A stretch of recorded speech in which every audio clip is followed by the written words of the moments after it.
But I think he's finding out now that this story is not going away at all. And he decided to light the fuse, right? And the fuse that he lit is he attacked his own supporters on this story.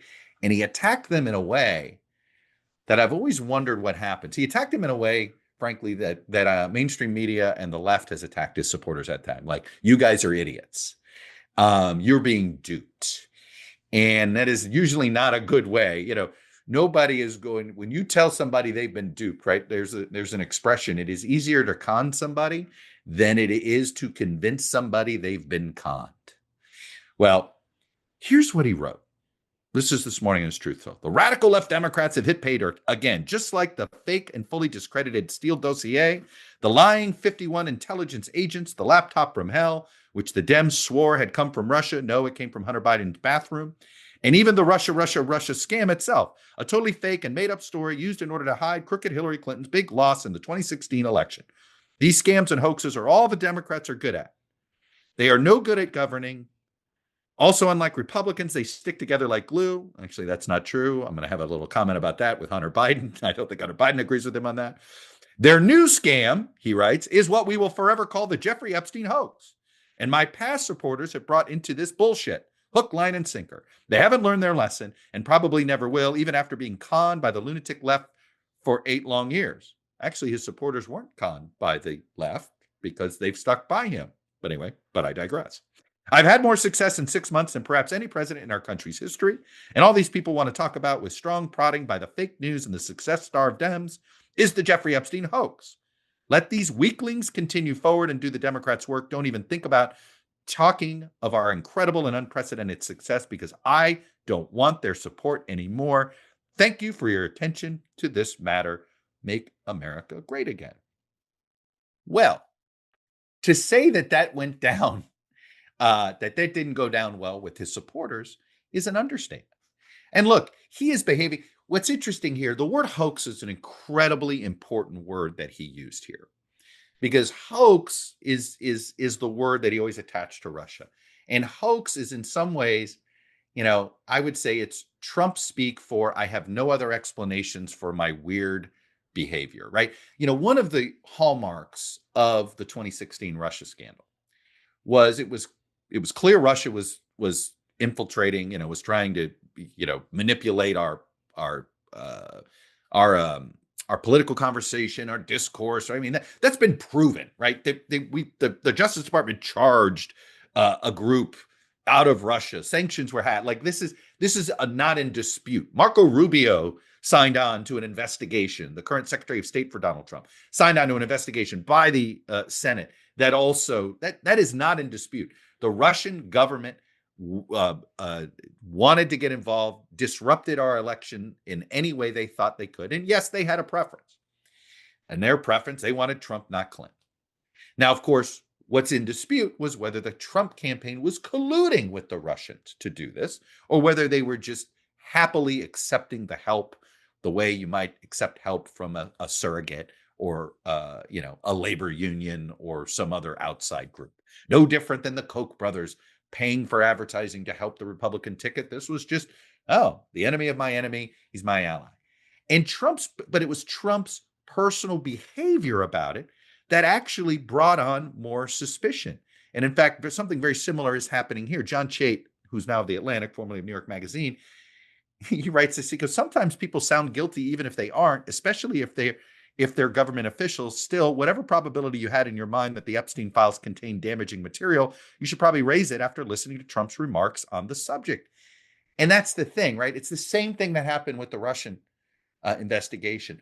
The more he said things like, hey, Russia, if you're listening, the more he would talk about how much he loved the WikiLeaks and how much his campaign appeared to be at least either really nimble for when there were new WikiLeaks releases or somehow got a heads up and looked like they were coordinating. Now, perhaps it was Julian Assange who was very helpful to the Trump campaign and it had nothing to do with the Russians. I think I think it is a reasonable conclusion that Trump didn't collude with the Russians, but at the same time, he didn't mind getting their help. And a lot of folks didn't mind it, and certainly didn't tell them to stop, and certainly didn't, there was one of the great one of the weirder near scandals of the 2000 election. I'm going to do a little diversionary history lesson here. Al Gore, George W. Bush.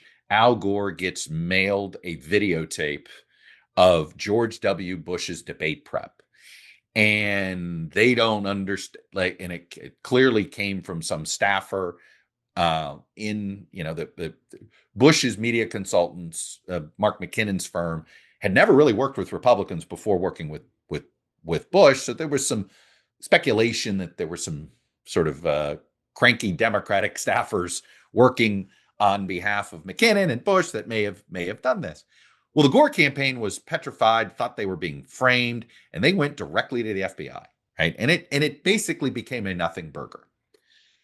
Donald Trump didn't actually go, whatever they knew what the Russians were doing, they didn't go running to the FBI going, hey, look, we're worried the Russians are doing this.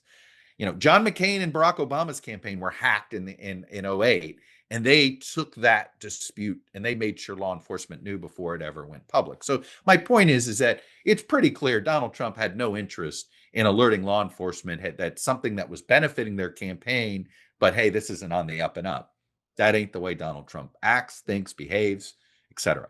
So my point is I think it's certainly plausible that two things can be true at the same time, right? And of course, Trump, the advantage of the Steele dossier at the time is what Trump was so successful at doing is if you can discredit the Steele dossier, then it makes it easier to discredit everything else. And the Steele dossier, there was enough there that they could plausibly discredit the story of Michael Cohen going to the Prague and the whole, PP tape business that turned out like, I'm one of those that if it existed, it'd be out already. So it's likely that this was, and it's possible Christopher Steele was being played by other Russians in that all of this was a mess there. But let me come back to Epstein, right? Which is, I don't think a lot of people, again, you go back to Trump's relationship, and it was something I talked about before, that I'm going to go back. The most plausible explanation is you had a whole bunch of rich people who had no problem taking free plane rides with Jeffrey Epstein, free stuff from him, and knew who he was, always had Donald Trump is on the record talking about how young Jeffrey liked them. And they didn't look the other way, right? Or they just chose to look the other way. It didn't bother, because that's how much they wanted the free airplane. And this so-called client list is, and again, I go back to the government. If they have, you cannot do what some of these folks want. Release everybody that may have been associated with them, which may simply be were you on an airplane with them at any one time. And of course, people are going to take that and assume if you were ever on an airplane, you're a pedophile too, right? And that's where, and this is. So the question is that what Trump's afraid of?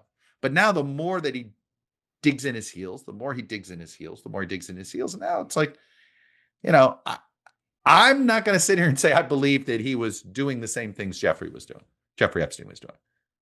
But the more defiant he sounds, the more he digs in his heels, and the more he attacks his own supporters, the more clearly it's going to raise questions. Now let's go back to why is he having a hard time? Normally he can just tell his supporters, do his own Jedi mind trick. These aren't the hoaxes you're looking for. Pay no attention. Oh, this isn't the hoax we're looking for. This worked on Fox News. Oh, hey, don't pay any attention to Jeffrey Epstein. Got it. And Fox News salutes the flag. They don't cover anything in the Jeffrey Epstein story. Charlie Kirk said, when Trump said he was done with it, Charlie Kirk then saluted the flag, said he's done with it. Then he got attacked for that. Then he came back. So he's kind of a mess, right? But there's a reason why. And again, I go back to the point of the hardest thing to do is it is harder to convince somebody they've been conned than to actually con them. And that's where we are.